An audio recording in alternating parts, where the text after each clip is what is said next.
So hello and welcome back to my channel and welcome to a new quick revision series where we are going to revise only the most important sections of our syllabus just before our exams. हमारी preparation journey में जब हम लोग किसी भी section को prepare करते हैं तो हम लोग उसके मोर इंपॉर्टेंट लेस इंपॉर्टेंट दोनों ही सेक्शंस को प्रिपेयर करते हैं एंड उसके नोट्स बनाते हैं। पर हर एक पर्टिकुलर सेक्शन से आपके कुछ ऐसे टॉपिक्स होते हैं जो हर साल रिपीट होते हैं एंड जिनसे क्वेश्चंस का आना बिल्कुल गारंटीड है। तो एग्जाम से पहले इन सीरीज के थ्रू हम लोग उन इंपॉर्टेंट सेक्शंस इन टॉपिक्स को रिवाइज करने वाले हैं बहुत ही इजी एग्जाम रेडी पॉइंटर्स के थ्रू जो आपके एग्जाम में आने ही वाले हैं। मतलब 100% गारंटी है कि आपका क्वेश्चन इन सीरीज को देखने के बाद फंसने ही वाला है। सो ये सीरीज आपके लिए बहुत ज्यादा हेल्पफुल होने वाली है एंड आज के वीडियो के लिए I have picked up the topic of ELT methods. जितने भी बच्चों को नहीं पता है, ये आपकी लैंग्वेज एंड पेडागोजी सेक्शन का मोस्ट इंपॉर्टेंट सेक्शन है। आपको ऑलमोस्ट हर पेपर के अंदर इनसे एक या दो क्वेश्चंस रिपीटेड देखने को मिल जाएंगे। तो आज का वीडियो अगर आपने एंड तक देख लिया तो आपका पक्का इससे क्वेश्चंस फंसने ही वाला है। When I talk about ELT methods, आपके grammar translation method, direct method, audio lingual method, communicative language teaching, task based language teaching and total physical response are the topics जिनसे हमेशा आपको क्वेश्चंस देखने को मिलेंगे। तो आज हम लोग इसको डिटेल में पढ़ने वाले हैं। पर इनके अलावा भी बहुत सारा कोर्स है आपकी लैंग्वेज एंड पेडागोजी का, जिसमें आपका लिंग्विस्टिक्स का अलग सेक्शन हो जाएगा, आपका फोनेटिक्स, फोनोलॉजी, मॉर्फोलॉजी, इन बहुत सारे अप्रोचेस जो एग्जाम में पूछे जाते हैं वो आप इंटरेस्टेड हो पढ़ने में तो मेरे इस कोर्स को चेकआउट कर लीजिएगा। आपको सब एक जगह पर मिल जाएगा।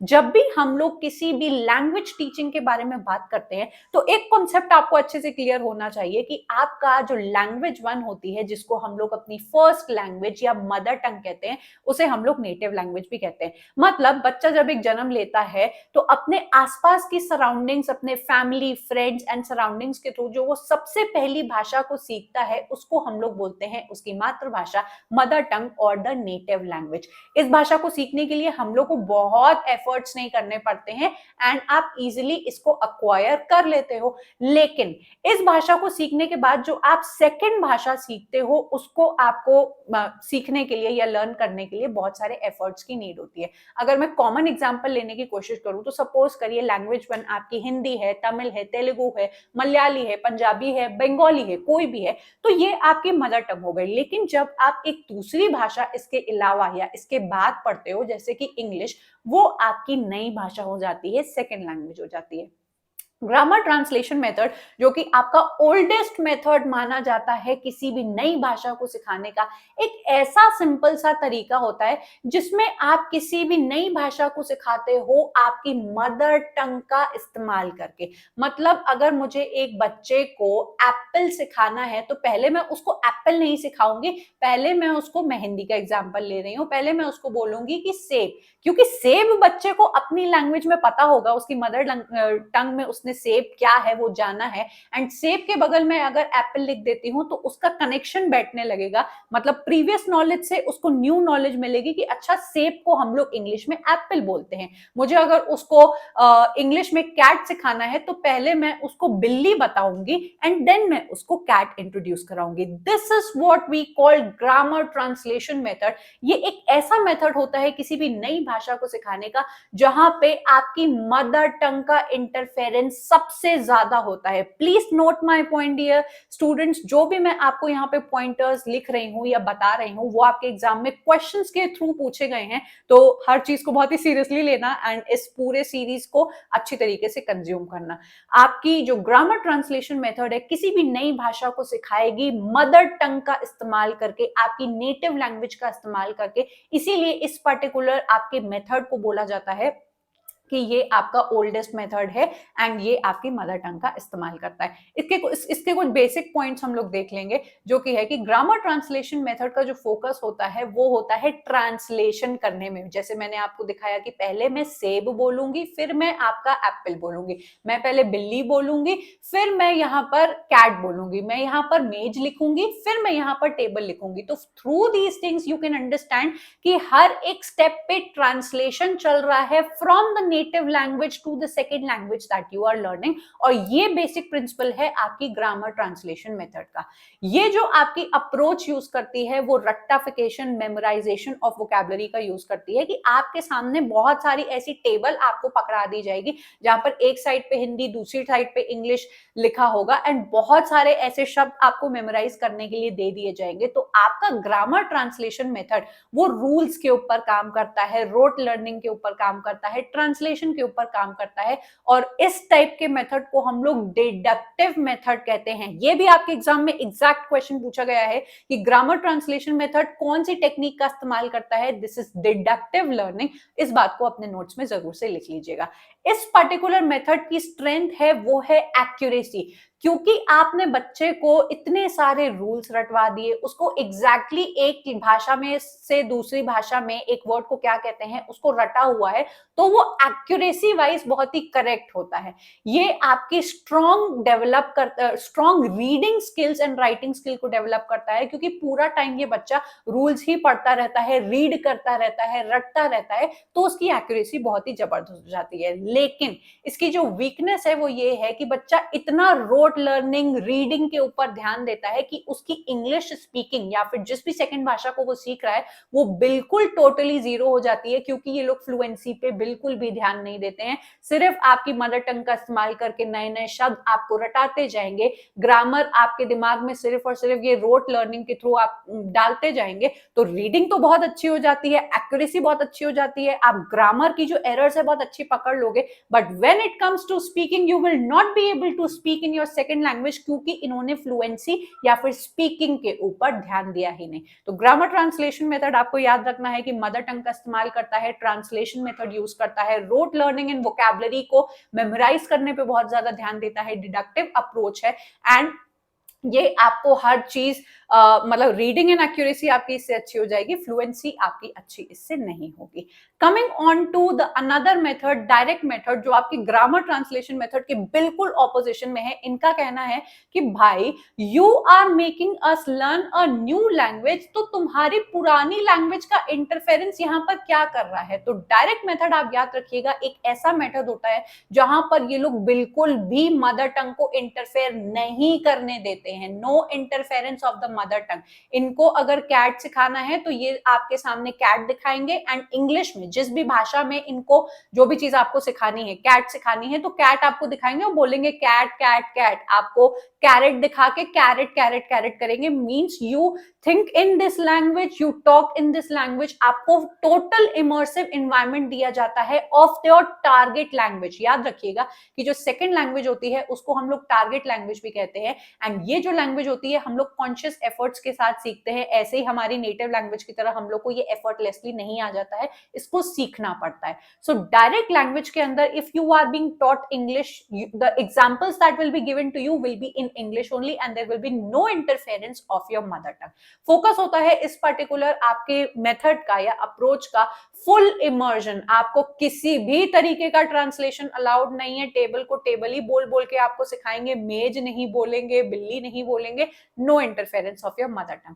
अप्रोच जो ये इस्तेमाल करता है वो होता है आपका इंडक्टिव अप्रोच। यहां पर लिसनिंग आपकी प्रायोरिटी बन जाती है कि you have to listen to the target language. If I want to make you extremely fluent in speaking English, I will give you complete exposure of this language. मैं अगर हिंदी बोलती रहूंगी तो आप इंग्लिश नहीं सीखेंगे। If I want you to make if I want your pronunciation to be like a native, or I want you to teach a particular language, मैं अगर मदर टंग का ही इस्तेमाल करती रहूंगी, you will not be able to become that fluent in a particular language. Strength इसकी यही है कि इस पर्टिकुलर मेथड का यूज करके आपकी फ्लुएंसी बहुत अच्छी हो जाती है, प्रोनाउंसिएशन बहुत अच्छी हो जाती है। लेकिन वीकनेस क्या है कि क्योंकि ये लोग फ्लुएंसी पे बहुत ज्यादा ध्यान देते हैं तो एक्यूरेसी कहीं ना कहीं पीछे लैक करती है। एंड ऑल्सो डायरेक्ट मेथड के अंदर when you want your students और a particular group of audience to learn a language in a very native like manner, कि आप बिल्कुल नेटिव की तरफ फ्लुएंटली इंग्लिश बोलो, तो ऐसे टीचर्स भी आपको ढूंढ के लाने होते हैं, तो वो टीचर्स जो नेटिव लाइक इंग्लिश बोल रहे होते हैं उनको ढूंढना बहुत ही मुश्किल होता है अगर हम लोग इंडियन कॉन्टेक्स्ट के बारे में बात करते हैं। तो ये जो नेटिव लाइक टीचर्स नीडेड होते हैं वो आपके बहुत एक्सपेंसिव होते हैं। ऑल्सो दैट ये वाला जो मेथड है वो एक्सप्लिसिटली आपको ग्रामर नहीं सिखाता है। इनका ग्रामर ना सिखा के फ्लुएंसी एंड स्पीकिंग के ऊपर ज्यादा फोकस होता है। तो दोनों अगर आप मेथड्स को कंपेयर करेंगे, वहां पर ग्रामर को बहुत ज्यादा फोकस किया जाता है एंड आप रीडिंग स्किल्स में बहुत अच्छे हो जाते हो। यहाँ पे फ्लुएंसी को बहुत ज्यादा फोकस किया जाता है। आप बोलने तो बहुत अच्छे तरीके से लगोगे लेकिन you will not be able to find out errors when it comes to your actual grammar. तो ये आपके दो मेथड्स हो गए। इनसे आपके एग्जाम में भर भर के क्वेश्चंस पूछे जाते हैं, तो मेक श्योर आप इनके क्वेश्चंस भी जरूर से लगाएं। ऑडियो लिंगुअल मेथड, ये है एक थोड़ा सा अलग टाइप का मेथड। ऑडियो से आपको समझ में आ रहा होगा कि कुछ ऐसी चीज की बात हो रही है जो आपको कानों में सुननी है। अगर आपको कोई नई भाषा सिखानी है तो मैं आपको उस भाषा का पूरा एक्सपोजर दे दूं, मैं आपको मूवीज भी उसी भाषा में सुनाऊं, आप सीरियल्स देखें, आप गाने भी इंग्लिश के सुनने लगे। कहा आपने बहुत सारे ऐसे पॉडकास्ट में सुना होगा कि आपको अगर इंग्लिश सीखनी है तो आप इंग्लिश मूवीज देखना स्टार्ट कर दीजिए, उनके वर्ड्स पकड़ना स्टार्ट कर दीजिए, पॉडकास्ट देखिए, इंग्लिश सॉन्ग्स ही आप सुनिए। तो आपके दिमाग में जो कॉम्प्रिहेंसिबल इनपुट जाता रहता है ना, उससे आपका दिमाग उन वर्ड्स को एंड उन प्रोनाउंसिएशंस को पकड़ने लगता है। And this is what your audio lingual method is. यहाँ पे आपकी हैबिट फॉर्मेशन पर ध्यान दिया जाता है। बार बार बार बार बार बार एक सर्टेन प्रोनाउंसिएशन में, एक सर्टेन एक्सेंट में आपको वही चीज रिपीट की जाती है। जैसे बचपन में नहीं हम लोग को इमला दी जाती थी या छोटी ई बड़ी ई बार बार बार बार रिपीट करके, एबीसीडी पता नहीं कितने 100-50 बार हम लोग ने रिपीट की होगी, that we can not even forget A B C D even in our dreams. तो जब भी आप किसी भी चीज को बार बार repetition, practice, patterns and drills के थ्रू पढ़ाते हो, you will never be able to forget that particular thing. And यही अप्रोच को यहाँ पर यूज किया गया है कि यहाँ पे डायलॉग्स को, मिमिक्री को, पैटर्न, ड्रिल्स एंड बार बार री इन्फोर्समेंट करा के आपको किसी नई भाषा को सिखाया जाता है। स्ट्रेंथ इसकी ये है कि effective for pronunciation and listening, क्योंकि बार बार आपके कान में उस पर्टिकुलर टारगेट लैंग्वेज का एक सैंपल जा रहा है, तो आप एग्जैक्टली वैसी प्रोनाउंसिएशन को प्रोड्यूस करने लगते हो एंड उसको रेप्लिकेट करने लगते हो। लेकिन वीकनेस इसकी ये है कि बार बार आप एक ही चीज को सुन रहे हो, तो ये भी रोट लर्निंग को प्रमोट कर रहा है एंड आप क्रिएटिवली खुद से कोई एक लैंग्वेज पैटर्न या सैंपल प्रोड्यूस नहीं करते हो। You just keep listening and listening. May be your pronunciation में टर्न आउट वेरी फ्लुएंट और नेटिव लाइक, पर यहाँ पर आपके बोलने पर ज्यादा फोकस नहीं किया जा रहा है, रादर दैन ऑन सुननिंग, दैट सुनने के ऊपर। तभी इसको कहते हैं audio lingual method. I hope this is clear, easy लग रहा होगा आपको। Do let me know your feedback through your comments. Next है हम लोग का कम्युनिकेटिव लैंग्वेज टीचिंग। अब देखो हम लोग ने जितने भी मेथड पढ़े, एक grammar translation method, direct method हो गया, ऑडियो लिंगुअल मेथड हो गया, ये उससे थोड़ा सा अलग है। इन्होंने कहा कि भाई लैंग्वेज का जो मेन पर्पस होता है वो तो होता है अपने आप को कम्युनिकेट करना। अगर मैं बहुत अच्छी इंग्लिश बोलती हूँ but I am not able to communicate what I feel through words, तो मेरी इंग्लिश अच्छी होने का क्या फायदा।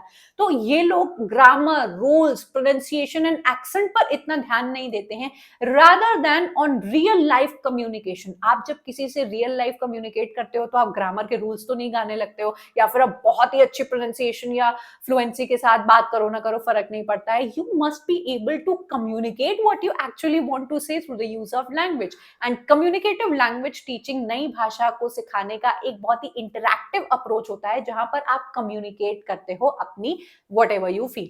तो फोकस होता है इनका फ्लुएंसी के ऊपर रादर देन एक्यूरेसी। आपको रूल्स नहीं रटाते रहते हैं ये लोग, अच्छे से आपको बात करने की एक अप्रोच देते हैं। अप्रोच की अगर अब बात करें तो ये लोग टास्क बेस्ड एक्टिविटी कराएंगे, रोल प्ले कराएंगे, डिस्कशंस कराएंगे। मतलब कि इस पर्टिकुलर मेथड में आपको ज्यादा से ज्यादा इंटरैक्ट करने को दिया जाता है कि एक्चुअल में बात करो। And why you talk with 10 different people who are speaking in a particular language, you will start to pick up and communicate करते करते आपको वो चीज आने लगेगी। स्ट्रेंथ इसकी ये है कि इंटरैक्शन इसका मेन पॉइंट है। स्पॉन्टेनिटी को ये लोग बहुत ज्यादा सपोर्ट करते हैं कि whatever comes to your mind at least speak, you will be able to communicate yourself। Weakness इसकी ये है कि ये आपके ग्रामर को बहुत हद तक निग्लेक्ट करता है कि सही पढ़ रहे हो गलत पढ़ रहे हो, ग्रामर में टेंसेस तुम्हारे इधर हो रहे हैं उससे फर्क नहीं पड़ता है। If you are fluent, we are on the good page. तो यहाँ पर आपकी एक्यूरेसी पर इतना ध्यान नहीं दिया जाता है, पर फ्लुएंसी। देन है हमारा टास्क बेस्ड लैंग्वेज टीचिंग। ये एक ऐसी अप्रोच होती है लैंग्वेज को सिखाने की जहां पर आप बच्चों को रियल लाइफ सिचुएशंस में पुट अप करते हो। I write life over, real life situations में पुट अप करते हो कि अगर तुम मैकडोनल्ड्स जा रहे हो तो how are you going to order your burger. अगर तुम ट्रेन टिकट बुक कराने जा रहे हो, how are you going to communicate.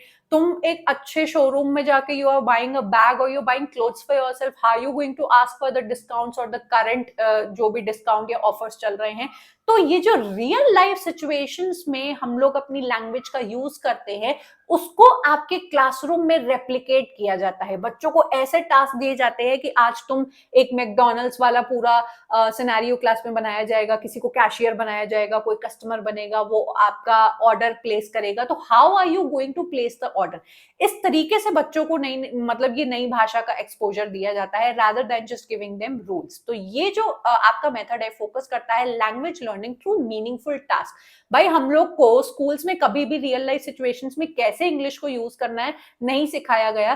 तो बहुत हद तक ऐसा हुआ कि आप इंग्लिश पढ़ के भी निकले तब भी you are very hesitant to speak in that language when it comes to real life situations. तो माँ बाप कहते थे बेकारी, तुम्हें कॉन्वेंट स्कूल में पढ़ाया, तुम्हें इंग्लिश तो बोलने आ रही है।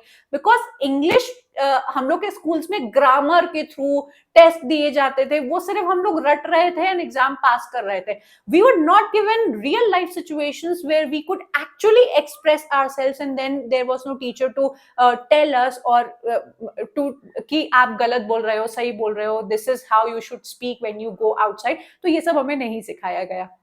We had to learn from our own selves। इसीलिए ये वाला जो मेथड है वो बहुत अच्छा है। ये real world task and interviews, projects and problem solving बच्चों को क्लास में ही करवाते हैं कि this is how when you step out from the school you are going to speak in the real world. Strength इसकी ये है कि ये बच्चों की प्रैक्टिकल लैंग्वेज स्किल्स को बहुत अच्छा कर देता है। एंड वीकनेस इसकी ये है कि it needs careful task selection and scaffolding. आप लोग पेपर 1 में स्कैफोल्डिंग पढ़ते होंगे कि I do, we do, you do. पहले टीचर बोल के दिखा रही है कि अच्छा if you are going to the McDonald's तुम ऐसे ऐसे ऑर्डर प्लेस करना, या फिर तुम रेस्टोरेंट में जा रहे हो, this is how you are going to place order for your food. हम ऐसे ऐसे करके बात करोगे। तो पहले टीचर बोल के दिखाएगी, फिर दोनों साथ में बोलेंगे, फिर बच्चा खुद से बोलने लगेगा। तो this is a very interesting method and I guess schools को ये अप्लाई करना चाहिए। व्हाट डू यू थिंक, मुझे एक बार बताना। नेक्स्ट है हमारा टोटल फिजिकल रिस्पॉन्स। ये बिल्कुल अलग है। ये जितने भी मेथड्स हम लोग ने पढ़े हैं ना, ये उससे बिल्कुल अलग है। क्योंकि टोटल फिजिकल रिस्पॉन्स, आप सोच रहे होंगे कि फिजिकल का यहाँ पे क्या इस्तेमाल है। बेसिकली ये जो मेथड है सबसे पहले बच्चों और बिगिनर्स के लिए इस्तेमाल किया जाता है जिनको बिल्कुल English, I am taking English as example of the second language, जिनको बिल्कुल इंग्लिश नहीं आती है एंड आप किसी बिगनर को एक नई भाषा सिखा रहे हो तो फिजिकल जेस्चर्स का यूज करके सिखाते हो। जैसे कि अगर मैं खड़ी हो जाऊं और मैं बोलूं स्टैंड अप, तो बच्चा पहले मुझे देखेगा कि अच्छा ये फिजिकली खड़ी हो गई and she is standing up. तो स्टैंड अप वर्ड वो मेरे फिजिकल एक्टिविटी से पकड़ेगा। मैं दौड़ने लगूं और मैं बोलूं रनिंग, तो बच्चा रनिंग वर्ड को मेरे दौड़ने से पकड़ेगा। मैं ऐसे ऐसे करके वेव करूं हाय एंड देन मैं बोलूं हाय, तो बच्चा हाय को मेरे हाय करने से, वेव करने से पकड़ेगा। This is what we call total physical response, where you are taught a particular language using the physical features of your body. This is known as your total physical response, जहां पर आपको एक भाषा सिखाई जाती है through physical movements and commands. इसकी जो अप्रोच है वो टीचर इंस्ट्रक्शंस देती है कि stand up, sit down, hi, bye, I am hungry, money, मतलब सारा फिजिकल एक्टिविटीज आपके सामने की जाती है एंड बिगिनर्स या बच्चे एसोसिएट करके इस भाषा को सीखते हैं। This is ideal for beginners और फॉर चिल्ड्रन। और ये जो भाषा सीखने में ना एक बहुत ही फन मेथड होता है जो एंजाइटी को रिड्यूस करता है। ये पॉइंट हम लोग ने अभी तक किसी भी अप्रोच में नहीं देखा। जब आपके सामने ऐसे एक्टिविटीज एंड चीजें की जा रही हैं तो आप किसी भाषा को सीखने में बहुत ज्यादा एंशियस फील नहीं करते हो and it becomes a very enjoyable thing for you. तो ये पॉइंट याद रखिएगा कि एंजाइटी सबसे कम आपके टोटल फिजिकल रिस्पॉन्स में होती है। वीकनेस इसकी ये है कि ये एडवांस्ड लर्नर्स के लिए नहीं है कि if you are going to Germany, आपको एग्जाम देना है आइल्स का एंड वहां पे मैं आपको स्टैंड अप, हाय एंड ऐसे करके सिखा रही हूँ, ये एडवांस एडवांस लर्नर्स के लिए नहीं है, इसका लिमिटेड स्कोप होता है एंड ये बिगिनर्स एंड बच्चों के लिए ही होती है। ठीक है, यहाँ पे खत्म होते हैं हम लोग के सारे इंपॉर्टेंट जितने भी आपके ELT मेथड्स है, आपको उनको और डिटेल में पढ़ना है एंड और भी जो structural approach, silent method approach, suggestopedia आपको पढ़ने हैं तो आप इस कोर्स में जाके पढ़ सकते हो। Do let me know through your comments कि आपको आज का वीडियो कैसा लगा एंड क्विकली हम लोग ने इनको रिवाइज किया तो आप कितने कॉन्फिडेंट फील कर रहे हो। अगर आप मेरे अदर कोर्सेज को भी चेकआउट करना चाहे जहां पर मैं इसी आसान भाषा में पढ़ाती हूँ तो please do go head and आप उसको चेकआउट करें। क्वेश्चंस लगाना ना छोड़े, एग्जाम आ रहे हैं, हर बच्चा PYQ टेस्ट सीरीज को लगाता हुआ ही मुझे दिखाई दे, क्योंकि this is the only thing that is going to help you. सिर्फ कंटेंट कंज्यूम करने से आपका भला नहीं होगा, क्वेश्चंस लगाओ, कीवर्ड्स पकड़ो, पैटर्न पकड़ो, ऐसे टाइप के क्वेश्चंस आ रहे हैं वो आपको क्वेश्चन से पता चलेंगे। आई होप कि आप लोग अभी तक मेरे व्हाट्सएप एंड टेलीग्राम ग्रुप का पार्ट ऑलरेडी हो, बिकॉज वहां पे हम लोग और अच्छे से कनेक्ट करते हैं। मेरे PYQ टेस्ट सीरीज एंड और फ्री सर्विसेज एंड पोल्स आपको यहाँ पर मिल जाते हैं। Do let me know your feedback कि अगला वीडियो आप इसी तरीके से कौन से टॉपिक पर देखना चाहोगे एंड ये वीडियो आपको कैसा लगा। I am going to take your leave and I am going to meet you up next in yet another video. Up till then bye and take care.